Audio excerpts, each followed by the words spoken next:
Welcome to another Figuring Out Japan video. We sell all the coolest Japanese collectibles and figurines straight out of Japan, and you can find out more details about us in the description of this video, including our Facebook page and our eBay store. So in this video, I'm going to be looking at Piccolo. We spent so much time looking at the Saiyans and all that, but here we're going to be looking at just Piccolo. On the right here, we have the SCultures Series 1 Piccolo, released in 2011. In the middle, we have the Piccolo HQ DX, or High Quality Deluxe figure, released in 2005. And then on the left here, we have the Piccolo, which was part of the Dragon Ball One Piece cross. And I think this was released in around 2009. Now, the one over here I've actually reviewed before, and you can find a link to that by clicking the little eye in the top right-hand side of your screen.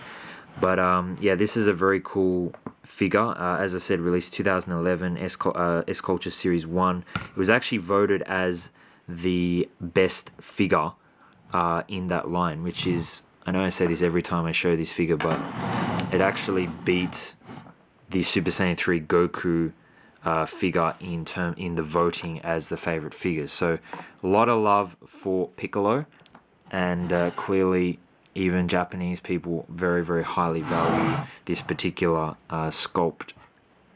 But you'll notice that the color that they use in this figure is a lot lighter than the other two that they use. He's a lot darker in the other two versions.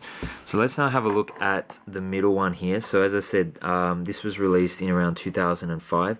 It's a very, very tall figure. It's about 23 centimeters tall. So just as a comparison, there is an iPhone 5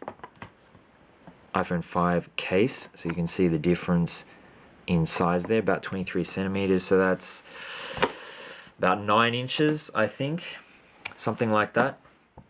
And he's not only tall, but he's also very chunky, and he's very wide. There's a lot of stuff here with his cape and all that sort of stuff, and he's obviously ready for sort of his fighting pose.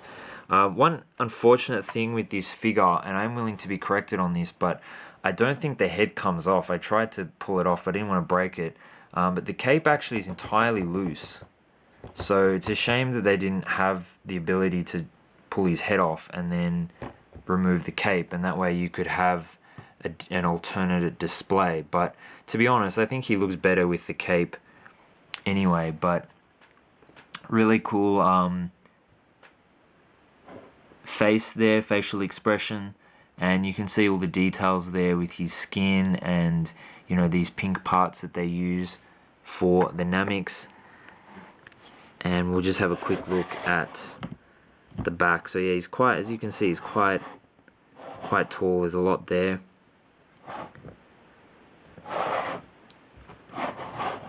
And it's really cool because, you know, he's sort of like powering up.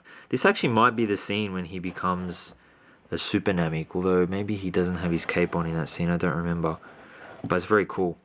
And then this one here, as I said, so I think it was part of the 10-year One Piece anniversary. They actually did a cross with Dragon Ball and One Piece. So there was a Luffy that sort of was, I think, in Goku's outfit, and then there was a Goku who, I forget exactly what it looks like. Maybe he's in Luffy's outfit and he's holding one of the ability fruits.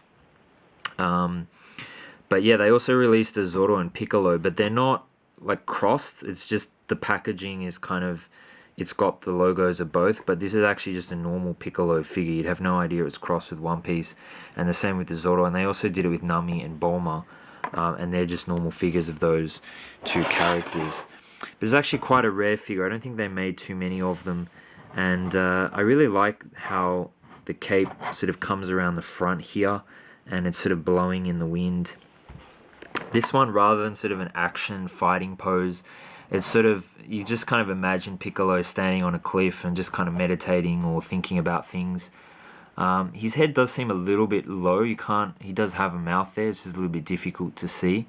But it's pretty cool sort of action pose, like he sort of looks deep in thought there with his arms crossed. So it's quite a nice look for him.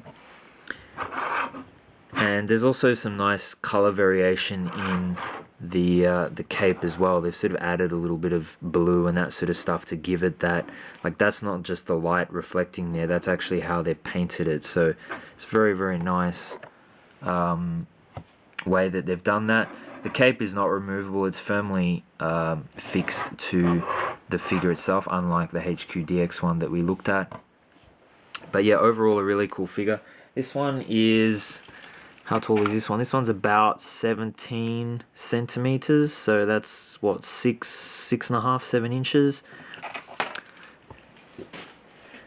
But yeah, I mean, overall, I think all these three figures are fantastic. I'd love to know which one you guys like the best. Personally, I'd probably say the SCultures one, just because I like action type figures. But you know, even though there's a big variation in the years that these were released, they are all still very, very good figures. And the great thing about Piccolo is he's so versatile. So whether you're going for a Saiyan Saga display or Cell, Frieza, Buu, doesn't matter, even Dragon Ball Super, Piccolo basically doesn't change. So it's a very versatile figure. But thanks guys for watching, and I'll see you in the next video. Hope you Piccolo fans enjoyed this one.